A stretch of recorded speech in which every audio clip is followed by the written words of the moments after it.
जोहार, प्रणाम। आज हम एक बुक का रिव्यू करेंगे जिस बुक का नाम है बृहद छोटा नागपुर के आदि बुनियाद।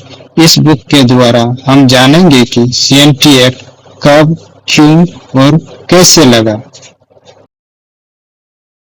जब परमानेंट सेटलमेंट 1793 बनी, उसी समय खुद कट्टीदार कुर्मी रैयत की पैतृक भूमि पर रेवेन्यू निर्धारित किया गया और इनकी कृषि भूमि और आवास को सुरक्षा दी गई।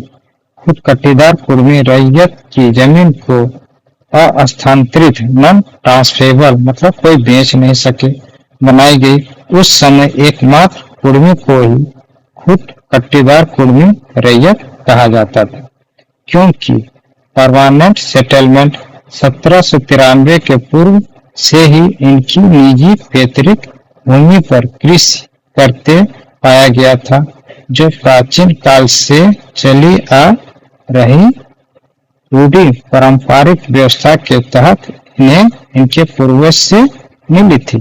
1793 ईस्वी के परमानेंट सेटलमेंट के बाद 1833 ईस्वी तक कई रेगुलेशन पारित हुए, परंतु खुद कट्टीदार कुर्मी रैयत की जमीन पर कोई आंच नहीं आई। परमानेंट सेटलमेंट 1793 ईस्वी के रेगुलेशन से ही कुर्मियों की जोत भूमि और निवास भूमि को छोड़कर शेष भूमि को राजा और जमींदार का बनाकर पट्टा दिया गया। राजा तथा जमींदार को अन्य रैयतों से रेवेन्यू वसूल कर ईस्ट इंडिया कंपनी को देना पड़ता था।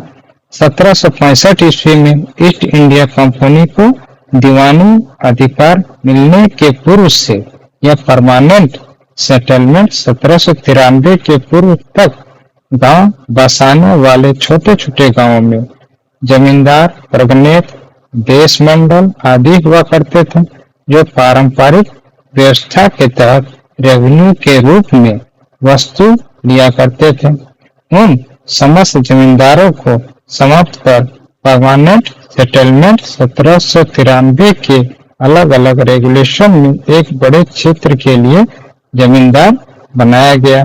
जमींदार या राजा इन रेगुलेशन के बाद से ही समस्त रैयतों से रेवेन्यू वसूल कर एक नियत हिस्सा अपने परिवार के भरण पोषण के रूप में रखने के बाद ईस्ट इंडिया कंपनी के पास जमा करने का परमानेंट एग्रीमेंट और सेटलमेंट किया गया था।